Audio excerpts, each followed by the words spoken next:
everybody, good morning. Thank you for joining us on this Facebook Live. I'm Saquon. If you couldn't tell, I'm kind of in a different spot today. I just wanted to change it up a little bit. I feel like we've been in the studio a lot. You've seen me at my desk before, so I just thought maybe a little change of scenery could be nice. So we're here right in the front, like waiting room area, lobby area.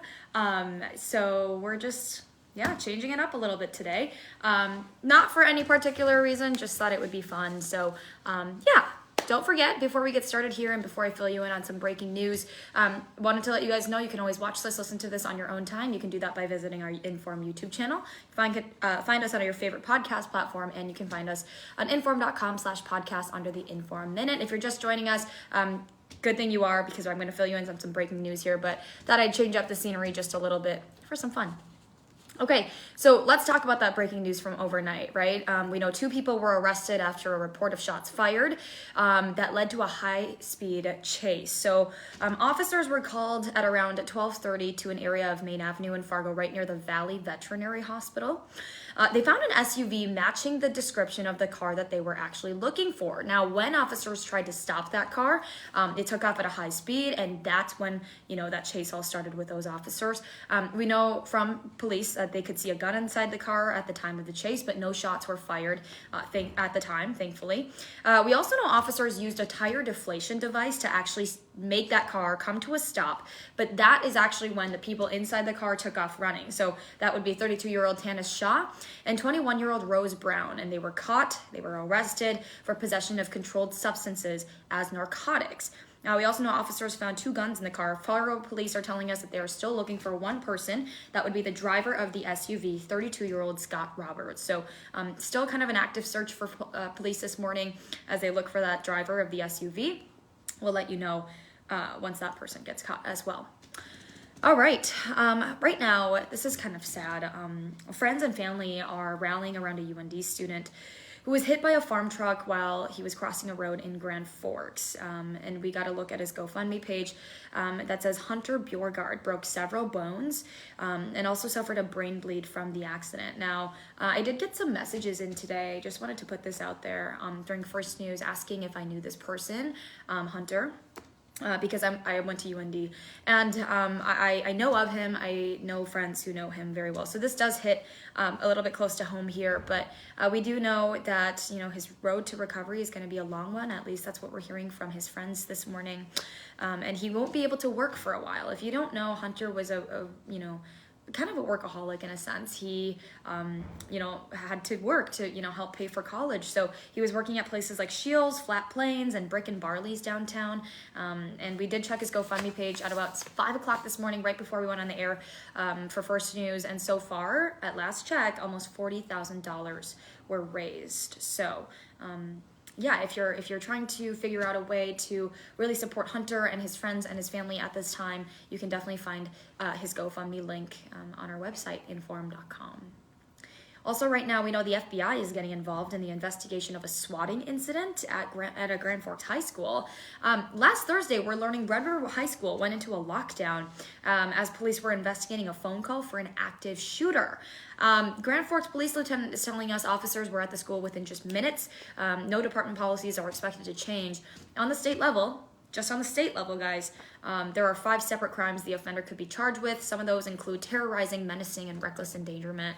So we'll let you know what comes out of that. Also, sticking in Grand Forks, the school district there now has $500,000 to spend on a project to really get kids up and moving and help them learn better. So the money is going to be used for this thing called Project Fit to Learn at the public high school and the Air Force Base. So the program helps to establish support systems for students and provide some movement-focused learning. Now, this is set to help some mind and body wellness for students as well, so really positive stuff there. Also, this month does mark Domestic Violence Awareness Month, and we kind of wanted to, hone in on how that's affecting our community and just the numbers when you take a look at it. So the Community Violence Intervention Center in Grand Forks says the number of cases is slowly but steadily rising. As of September, the CVIC has served 613 adult victims, and last year nearly 800 victims went to the center in total. So statewide, Nearly 5,500 victims were served last year. There were also 3 deaths reported on top of that. CVIC will be hosting 2 events this month for domestic violence awareness. So if you're curious about those events, or if you need some resources for victims, those can all be found on grandforksherald.com. All right, talking more on a national level of things, sticking in North Dakota, we were tracking some developments following North Dakota Attorney General Drew Wrigley's push to put cops in charge of the state's crime lab. Now, this whole thing comes after it was really brought to attention that more than 250 rape kits were still awaiting testing in North Dakota. Keep in mind, 75 of those tests are coming from Fargo. Part of Wrigley's plan to speed up that testing process was to put the lab in this jurisdiction of law enforcement.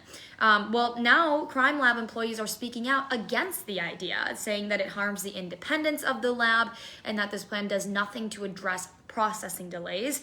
Right now, it is a state law that law enforcement and the BCI must remain separated, so we'll follow that closely for you as well. Also, we know the Biden administration is investing $53 million in the Women, Infants, and Children Nutrition Program, aka WIC program.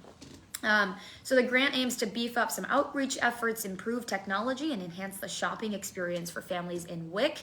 And the effort comes as the Biden administration is looking to really bolster food assistance and minimize hunger in the United States. So some 6.2 million Americans reportedly did take part in WIC back in February, which is, of course, a pretty big increase of over 1% over just 2 years prior. Also, this is something that you might be seeing as you're scrolling through Twitter or Facebook this morning, and it has to do with a plane crash. We know that a pilot has been safely recovered after a combat aircraft crashed at an Air Force base, and this was all in Utah. Now, we got to see some incredible, in the worst way, video that really showed a huge plume of smoke coming from the Air Force Base right after that plane crashed on the north end of the runway. Now, the base says the pilot was able to eject and he was recovered and taken to a local hospital for treatment. We're still trying to figure out how that pilot is doing this morning, so once we get an update on his condition, we'll definitely let you know. But as of right now, this crash is still under investigation. All right, Hot Mic with Dom Izzo, 9 to 11, WDAY Extra, InForum.com. Dom's always got a lot of great guests on. And keep in mind, it is your game of the week today as well. I believe Mandan Braves are playing Cheyenne, at Cheyenne. So I'm sure he'll be talking a little bit more about that. Keep in mind, you guys, with that, I want to tie a little bit of the weather piece into it too.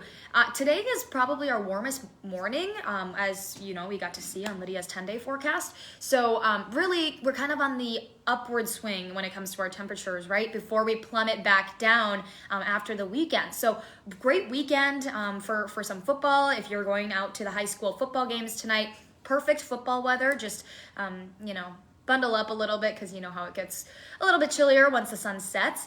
But yeah, definitely take advantage of the weather this weekend because, man, it is going to be a beautiful one for any sort of fall activities that you might have with your family. So wanted to let you guys know about that as well. But Hot Mic with Dom Izzo, 9 to 11, WDAY Extra, InForum.com.